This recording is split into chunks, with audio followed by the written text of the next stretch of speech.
Amin. Pembacaan Rotibul Haddad dan Maulid Nabi telah kita laksanakan bersama-sama. Mudah-mudahan Allah mengabulkan hajat-hajat kita, mensehatkan badan kita sekalian, dan mudah-mudahan malam ini menjadi malam yang penuh berkah untuk kita sekalian. Amin ya rabbal alamin. Dan untuk selanjutnya sebagai penutup atau penyempurna majelis kita pada malam hari ini, langsung saja kita bersama-sama mendengarkan nasihat ataupun melanjutkan dari kajian kitab Al-Ala dan Sabinatun Najah yang akan disampaikan oleh beliau Al-Mukarram Ustadz Ahsan Fuadi. Dengan segala hormat dipersilahkan Pak Ustadz. Sallu ala Nabi Muhammad. Sallu ala Nabi Muhammad.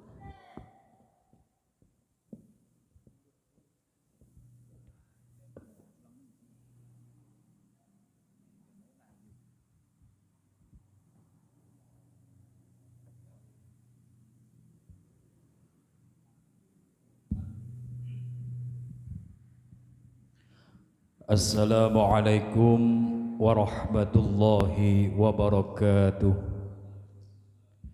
Bismillahirrahmanirrahim. Lillahi ta'ala wa ala hadhihi wa ala qulina shalihah bi niyatil futuh wal bunuh wal waswa tabatin rasul hadah rasul wa ala alihi wa ashabihi wa ila jami masyahina fid din khususan ila makin nawaina masyana.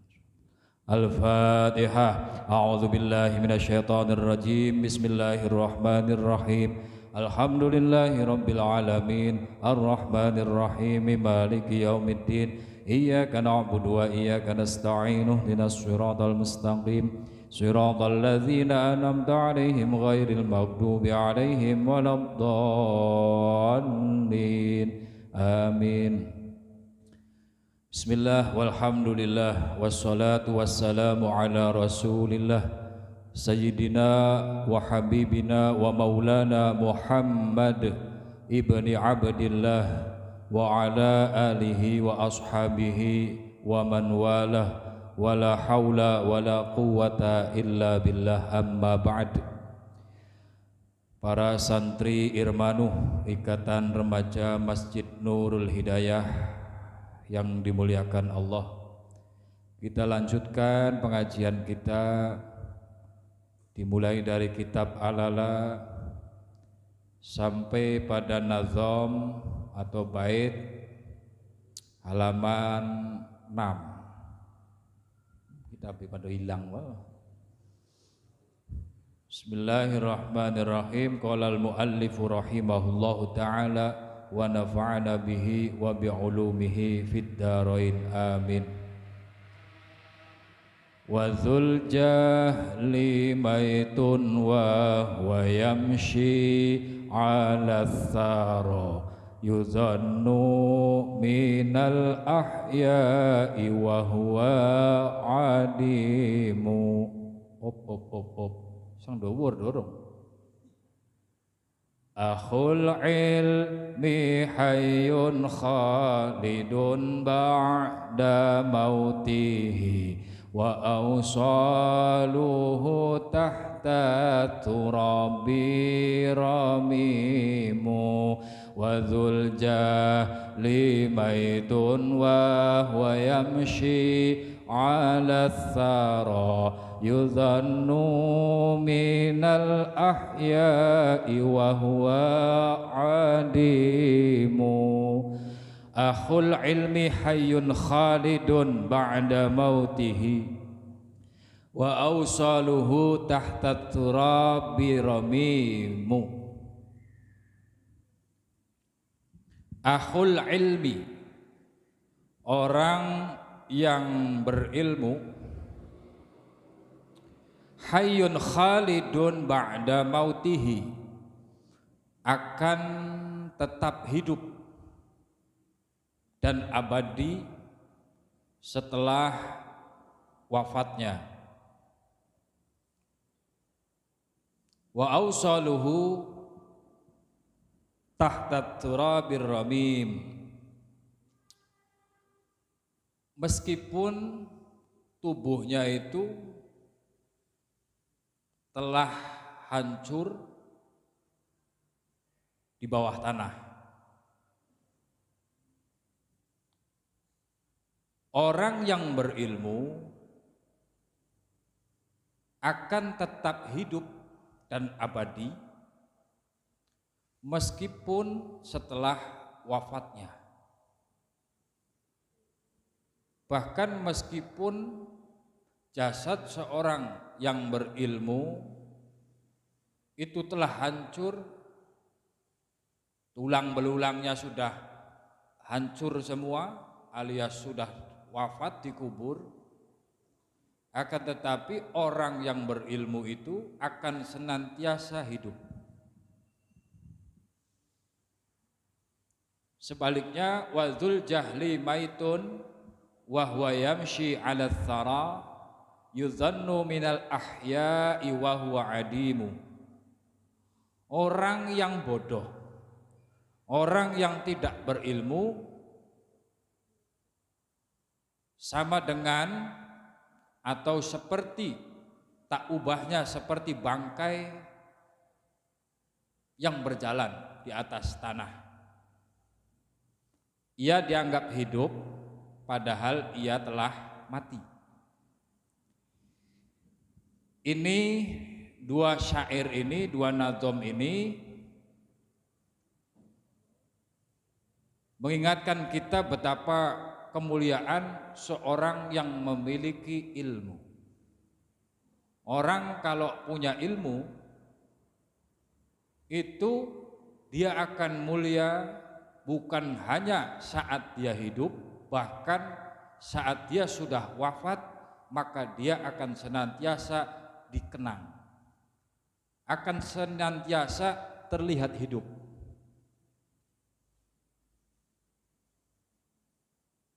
Seperti kita ketahui, dalam peribahasa, seekor harimau mati meninggalkan belangnya, seekor gajah meninggalkan gadingnya. Sedangkan seorang manusia itu meninggalkan ilmunya. Yang dikenang adalah ilmunya. Ini menunjukkan betapa dahsyatnya sebuah ilmu, sehingga pemiliknya, orang yang memiliki ilmu tersebut akan tetap abadi. Karena apa? Karena ilmunya itu akan terus-menerus bermanfaat dan memberikan kemanfaatan untuk orang lain. Wong bakal duwe ilmu. Orang-orang yang berilmu itu akan senantiasa hidup walaupun beliau sudah lama wafat. Akan senantiasa orang tersebut dikenang. Sebab apa? Sebab ilmunya. Maka ini sesuai apa yang dijanjikan oleh Allah Subhanahu wa taala, bahwa Allah akan mengangkat derajat bagi orang yang punya ilmu. Allah akan memberikan pangkat khusus bagi orang yang memiliki ilmu. Sekalipun mereka sudah tiada, tapi nama mereka akan senantiasa dikenang, akan senantiasa diingat, dan tentunya akan terus mengalir manfaatnya. Salah satu contoh yang tadi kita baca dari awal, Ratibul Haddad, siapa penyusunnya? Yaitu Sayyid Abdullah bin Alawi Al-Haddad. Beliau itu seorang ulama yang besar. Lahir di tahun 1132 Hijriah. Wafat. Beliau itu wafat 1132 Hijriah. Artinya sudah berapa ratus tahun yang lalu? Sekarang kan sudah 1442. Dilat maning 3. Sudah 300 tahunan yang lalu beliau telah meninggalkan kita. Akan tetapi sampai detik ini karya-karya beliau, tulisan-tulisan beliau, masih bisa kita rasakan, masih bisa kita ambil manfaatnya. Banyak karangan beliau. Ada kitab Nasaihud Diniyah, Sabilul Azkar, Adabus Sulukul Murid, dan kitab-kitab yang lainnya, termasuk hikam dan sebagainya. Walaupun beliau sudah meninggal 300-an tahun yang lalu, tapi sampai detik ini beliau terasa hidup. Kita bisa mengambil pelajaran-pelajaran, nasihat-nasihat yang pernah diberikan melalui tulisan-tulisan, karya-karya kitab-kitab tersebut. Yang kita kaji, kitab Safinah, Syekh Salim bin Sumer Al-Hadrami, wafat tahun 1271 Hijriah. Kira-kira berapa tahun yang lalu itu? 200-an tahun yang lalu. Beliau sudah wafat meninggalkan kita, akan tetapi sampai detik ini kitab Safinatun Najah itu tersebar di seluruh dunia. Wabil khusus di Nusantara, Indonesia, hampir setiap desa pasti pernah mengaji. Betapa dahsyatnya wong kang duwe ilmu. Sehingga beliau itu mewariskan kemanfaatan berupa ilmu pengetahuan.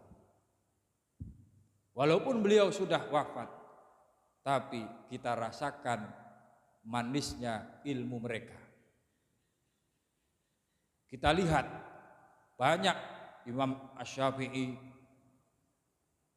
205 Hijriah meninggal wafat, sampai detik ini pengikutnya, sampai detik ini santri-santrinya, mereka mengikuti madhab Syafi'i, Imam Malik dan seterusnya. Banyak sekali ulama-ulama yang bisa kita rasakan ilmunya, bisa kita ambil kemanfaatan ilmunya itu sampai detik ini. Itulah orang berilmu, akan selalu dikenang atas karya-karyanya, atas gagasan-gagasannya, ide-idenya, termasuk juga ilmu-ilmu yang lain tentunya. Bukan hanya ilmu yang ada di ilmu-ilmu agama. Maka seyogyanya kita itu, generasi muda, harus haus akan pengetahuan. Agar apa? Agar kita itu mulia. Kalau kita mulia, kalau kita itu memiliki ilmu, maka kita akan dimuliakan oleh Allah. Ilmu apapun, selagi ilmu itu mampu memberikan kemanfaatan kepada manusia, mampu memberikan kemanfaatan bagi khalayak luas, wabil khusus ilmu-ilmu agama. Kita tahu dulu pelajaran di sekolah, siapa penemu lampu kelingan beli? Thomas Alva Edison. Sampai detik ini kita rasakan terangnya lampu. Kemudian penemu-penemu ilmu-ilmu lain, ilmu kedokteran. Siapa orang yang pertama kali mendalami ilmu kedokteran? Ibnu Sina, seorang tokoh muslim, seorang ahli filosof, seorang ahli tasawuf. Ibnu Sina. Cuma kalau di barat diganti namanya Avicenna. Ada Ibnu Rushd dan sebagainya. Banyak sekali tokoh-tokoh dari umat Islam itu sendiri yang meninggalkan satu saintifik, ilmu-ilmu yang mana itu menjadi sumber awal daripada perkembangan ilmu pengetahuan yang ada. Maka ini sudah menjadi bukti bahwa ketika orang itu punya ilmu, walaupun dia itu sudah tiada, akan masih terasa manfaatnya. Maka kita giat untuk mencari ilmu.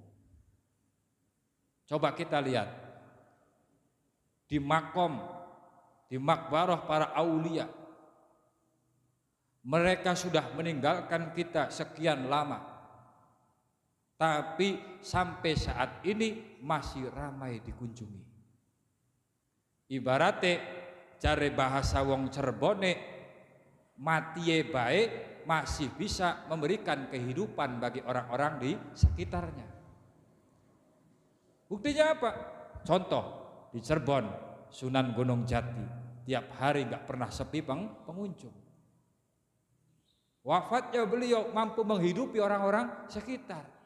Anak yang dagang rengginang, anak yang dagang intip, anak yang dagang oleh-oleh, macam-macam. Bisa menghidupi orang sekitar. Sebab beliau adalah seorang tokoh yang memiliki ilmu tentunya. Sebaliknya orang wadzul jahli maitun wa huwa yamshi 'ala tsara yuzannu minal ahya'i wa huwa adimu.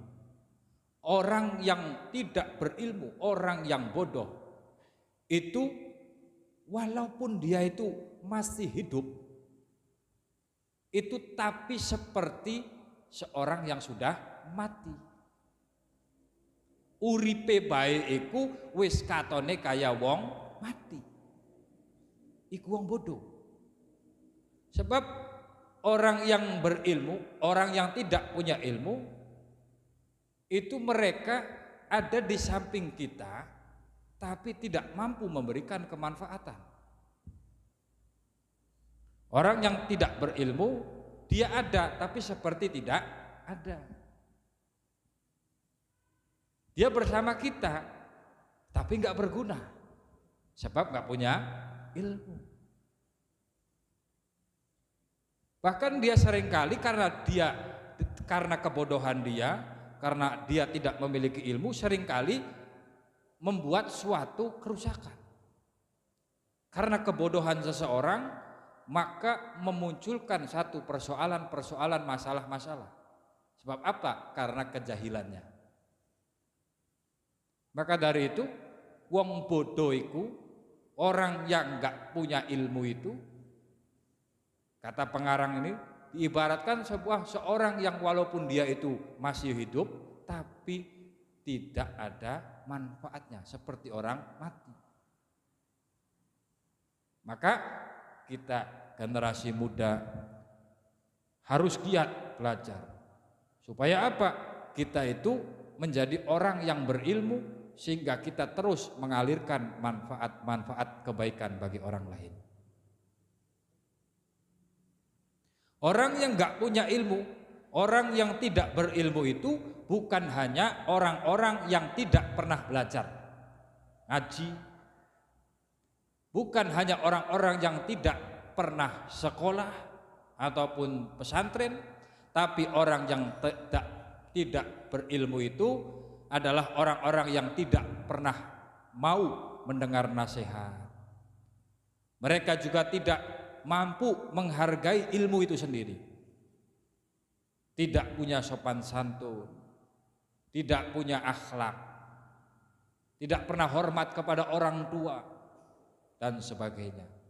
Mereka ini orang-orang yang semacam ini bukannya mendapatkan kemanfaatan, justru yang ada selalu menjadi kemadharatan. Maka kita itu akan dikenal ilmunya. Kita bisa melahirkan melalui lingkungan kita. Kita menggali ilmu, kita mencari ilmu dengan serius. Apapun disiplin ilmunya. Kalau itu digeluti, maka akan memunculkan satu kemanfaatan. Contoh sederhana, luru ilmu tentang nyambel. Ini kalau dia ahli menguasai betul tentang persambelan, mau sambel geprek, sambel geprok, sambel gepluk, macam-macam marane. Sambel gledek, sambel apa nih? Sambal terasi, sambal pecel, semua dia menguasai. Maka orang-orang akan menilai, oh ini pakarnya sambel. Sambelnya enak, sambelnya itu terkenal, enaknya. Itu urusan sambel, orang akan mengenal. Sampai dia wafat pun akan mengenal bahwa oh ini Ini ahlinya sambel. Jadi mampu menguasai satu bidang ilmu, kemudian dia mengamalkannya sehingga melahirkan kemanfaatan. Sipa misalnya ahli pembuatan rempeyek, misal ahli gawe rempeyek jagat endi bae dikumpulaken langka kang enak kecuali rempeyeke sipa misal. Walhasil orang akan mengenal ini Profesor Rempeyek. Diwongi. Rempeyek. Itu satu bukti nyata yang terdekat dalam kehidupan kita. Orang yang punya ilmu akan dikenang. Maka jadilah kita untuk terus giat belajar. Ayo belajar, agama kita tekuni. Kemudian disiplin ilmu apa tentang keduniawian tidak masalah. Yang ahli mau dalam bidang teknik, dalam bidang biologi, kemudian astronomi, macam-macam. Ada yang saya sih sukanya selfie, foto-foto, silahkan geluti. Tapi foto-foto yang baik. Jangan foto-foto yang tidak baik. Nah, Profesor. Nah, yes. Jadi ya Allah, orang yang punya ilmu luar biasa. Orang akan terus menerima kemanfaatan ilmunya. Inilah makna daripada khairun nas anfa'uhum linnas. Sebaik-baiknya manusia itu adalah orang yang memberikan kemanfaatan kepada orang lain, apapun bentuknya. Mau itu dengan ilmunya, dengan satu gagasan idenya, terobosan-terobosan apa dan sebagainya. Kaitannya dengan syair ini. Likullin ila syakwil ula harakat wallahu a'lam bissawab. Aja dawu-dawu. Jam 10 kurang. Bismillahirrahmanirrahim. Faslun. Alamatul bulughi. Faslun utawi ikilah pasal nerangaken alamatul bulughi utawi pira-pira tetengere balek, tandai balek. Alamat itu bahasa Arab. Alamat kalau di kita bahasa Arabnya alamat, tanda tetenger. Alamatnya di mana? Di dawan. Alamatnya di mana? Oh di sana, di seberang toko emas misalnya. Tanda di situ. Tanda ciri orang balik. Iku salasun ana telu. Pengarang memulai setelah membahas mengenai akidah, kemudian dilanjutkan dengan menjelaskan tentang ciri-ciri orang yang sudah balik. Kenapa? Sebab ada kaitannya dengan pembahasan ke depan, akan membahas tentang sholat, tentang puasa, yang kesemuanya itu merupakan syariat kewajiban bagi orang yang sudah terkena hudud taklif, sudah terkena kewajiban untuk menjalankan syariat. Siapa itu? Orang muslim yang berakal, yang baligh. Maka penting untuk kita kenali, sebab ada mohon maaf di antara kita nggak mengerti batasan baligh sehingga merasa enjoy saja. Padahal sudah kategorinya sudah baligh, cuma karena belum tahu bahwa dia itu sudah baligh, sehingga ketika dia tidak melaksanakan sholat menganggapnya tidak dosa. Nah, ciri-cirinya apa? Ada 3. Siji tamamu khamsa asyarata, siji iku sempurnane umur 15 tahun, apane sanatan taune. Fid dzakari ing dalem wong lanang wal unsalan wong wadon. Yang pertama ciri atau tanda orang itu sudah balik, yaitu sempurnanya umur 15 tahun, baik itu laki-laki atau perempuan.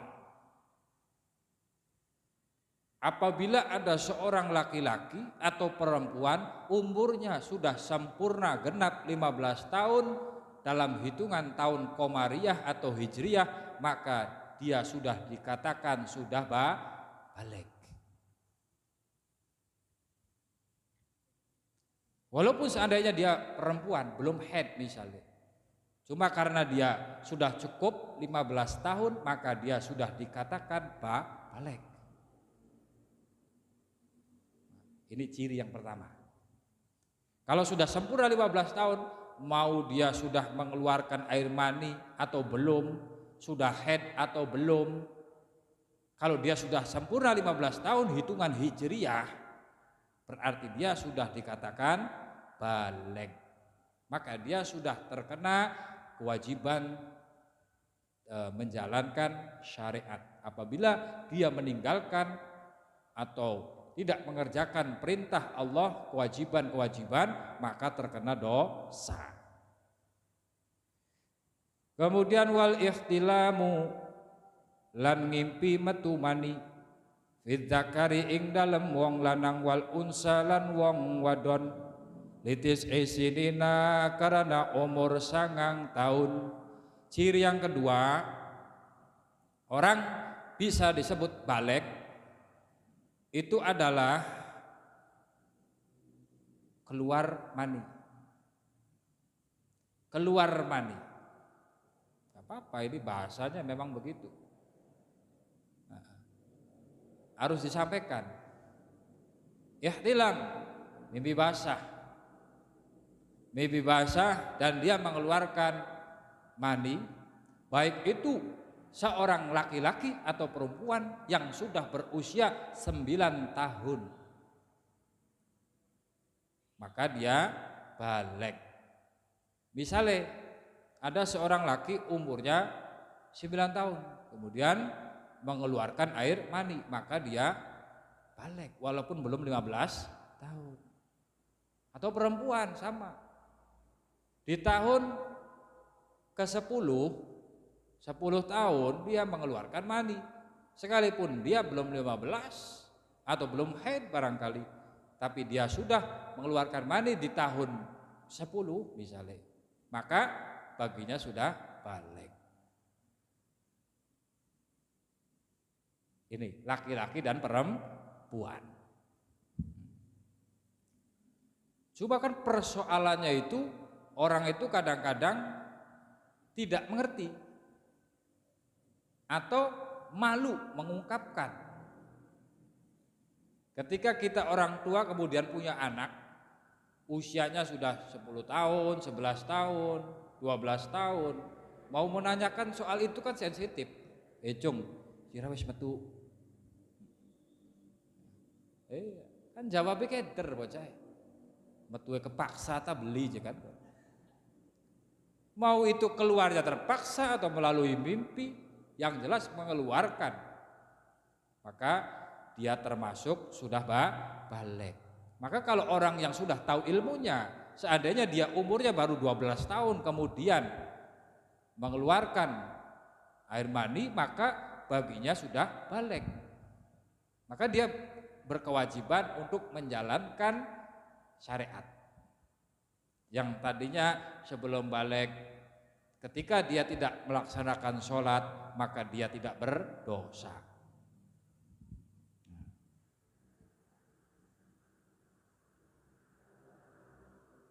Sama, 9 tahun hitungan Qamariyah. Mungkin hitungan Hijriyah belum, hitungan Masehi belum.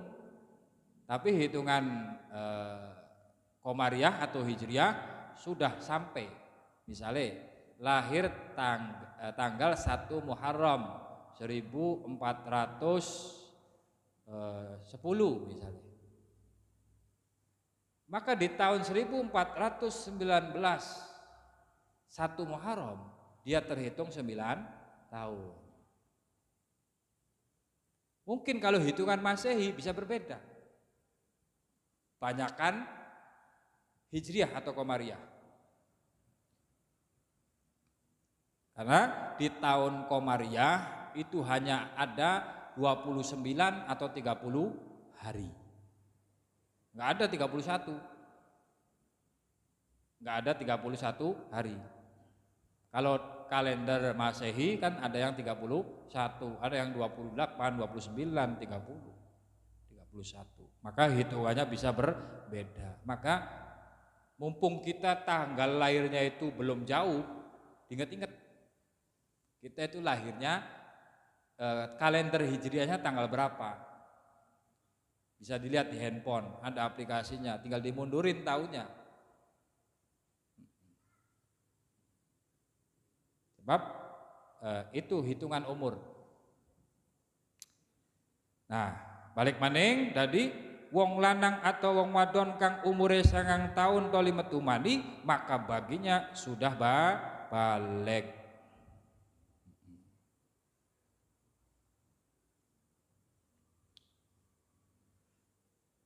Iya, walaupun itu dengan cara dipaksa. Ya maksudnya bukan alami, bukan ihtilam. Dengan cara dipaksa, maka kalau mengeluarkan jadi balik. Ai al-imna. Kemudian ciri atau tanda balik yang nomor ketiga adalah wal haidu lan haid fil unsa ing dalem wong wadon litis ainsirina karena umur 9 tahun. Ada seorang perempuan, ini khusus perempuan. Itu apabila dia umurnya sudah 9 tahun kemudian dia mengeluarkan darah haid, maka sudah dinyatakan balik. Apabila dia umur 7 tahun kemudian mengeluarkan darah, balik belum? Belum. Batas ambangnya itu minimalnya adalah 9 tahun Qamariyah. Kalau 7 tahun kemudian mengeluarkan, itu namanya darah istihadah, penyakit. Jadi diperhatikan. Mungkin dia sebelum di tahun ke-15 sudah mengeluarkan haid.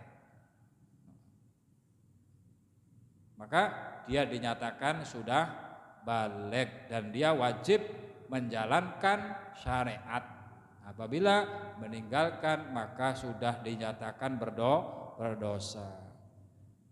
Ini tanda-tanda semacam ini untuk mengetahui kita semua, untuk mengedukasi kita semua, anak-anak khususnya, rentang umur antara 9 tahun sampai 15. Itu mana dulu yang keluar di antara 3 ini? Atau umurnya itu 14 tahun. Misalkan perempuan belum mengeluarkan mani, belum haid, ya belum balik. Ditunggu sampai 15 tahun, belum haid juga. Dia sudah balik karena apa? Usianya sudah 15 tahun. Atau laki-laki pun sama, belum mengeluarkan air ajaib sampai di tahun ke-14. Apa Jan? Ajaib. Tahun ke-14 belum keluar. Hingga waktunya tahun 15 belum keluar juga. Maka di tahun ke-15 dia dinyatakan balik karena faktor umur yang sudah memasuki usia balik. Dan itu catatan buat kita semua. Misalkan kita sudah menjadi orang tua kemudian punya anak. Apabila anak kita sudah balik, maka kita harus lebih berhati-hati. Karena orang itu kalau sudah usia balik, maka baginya itu sudah ada insting, udah ada rasa ibaratnya ke arah suka lawan jenis. Wis mulai berak jare wong Cirebon sih. Wis mulai berak, maka hati-hati dijaga pergaulannya. Oh wis balege lawas. Balik maning. Nah, seandainya kita punya anak misalnya, anak ini kok belum balik, apa yang harus kita lakukan? Apakah kita paksa untuk menjalankan syariat? Tentunya bukan dengan cara paksaan, karena dia secara hukum belum terkena kewajiban, belum terkena haddut taklif, belum terkena hukum taklifi, dibebankan sebuah kewajiban syariat. Namun kita mendidik mereka, mengajarkan anak-anak yang belum balik itu, bahkan sedini mungkin kita mengajarkan dia untuk belajar menjalankan syariat, sholat. Kapan idealnya diajarkan sholat itu? Yaitu ketika usia tamyiz. Tamyiz itu kira-kira umur berapa? Kira-kira umur 7 tahun. Landasannya apa? Rasulullah SAW itu pernah memerintahkan kepada kita, muru auladakum bis sholati, ajaraken anak-anake sampean kabeh nglakoni salat idza balagha sab'a sinina, ketika sudah sampai usia 7 tahun.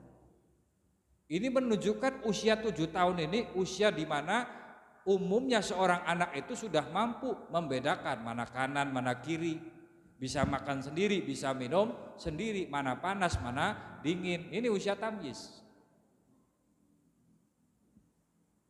Umur berapa ya Kak? 8 tahun. Nah. Rasulullah mengajarkan untuk wahai para orang tua untuk mendidik anaknya itu, memerintahkan anaknya itu, mengajarkan anaknya itu untuk melakukan sholat sejak sedini mungkin. Yaitu kapan? Saat usia 7 tahun kita disuruh mengajarkan anak untuk sholat. Agar apa? Mereka mengenal sholat sejak dini. Dia mengetahui sholat, belajar sejak kecil dan menjadi pembiasaan. Kalau sudah terbiasa menjalankan sholat sejak kecil, terus di usia 7 tahun, 8 tahun, 9 tahun, 10 tahun, hingga pada saatnya dia usianya balik, maka dia sudah menjadi terbiasa. Ketika sudah dinyatakan balik, saya sih sudah biasa ke masjid, sudah biasa ke mushola, diajak sholat. Itu perintah Kanjeng Nabi. Ajaken wong tuaku, tenang bae lah anak si masih dorong ngerti dorong balik, tolik kita blilokan ngajarakan, blilokan muruki sholat, maka ketika usia balik, misalnya pas bisa 15 tahun, kaget, plangap longo, karena apa? Gak kenal cara takbiratul ihram bagaimana, niatnya sholat bagaimana. Sebab apa? Enggak diajarkan anak-anak kita sejak kecil untuk melakukan sholat. Bahkan meningkat levelnya, cara mengajarnya itu wa idza balagha asyara sinina, ketika sudah sampai usia 10 tahun, fadribuhu, sok oli, dijewer ya oli. Cung sholat umur 10 tahun ki.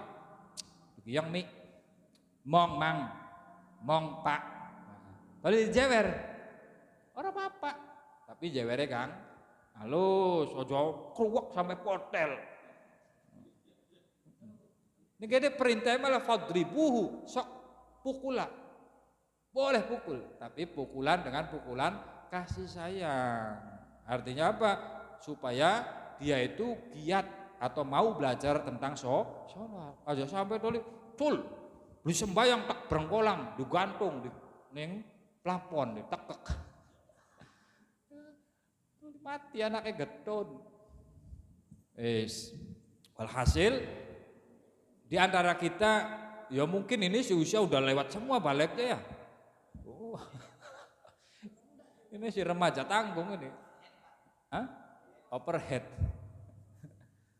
Jam 10 muncul. Itu saja barangkali yang bisa saya sampaikan. Mudah-mudahan kita semua tetap istiqomah. Berapapun anggota remaja Masjid Nurul Hidayah yang hadir, kita tetap istiqomah, tetap kita kompak selalu menjalankan rutinitas kebaikan semacam ini. Sholawatan kang wakel, ngaji kang wakel, maka insyaallah kita semua akan menjadi orang-orang yang mulia, baik di dunia, lebih-lebih nanti di akhirat. Amin ya rabbal alamin. Faslun surutu idza'il hajari wallahu a'lam bissawab. Al-Fatihah.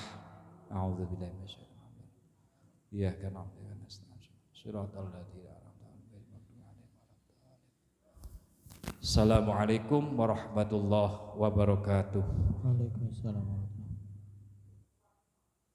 Sampaikan terima kasih kepada beliau Ustadz Aksan Fuadi yang telah memberikan nasihat kepada kita semua. Mudah-mudahan kita dapat memetik pelajaran apa yang sudah disampaikan beliau, bahwasanya hidup itu harus terus belajar.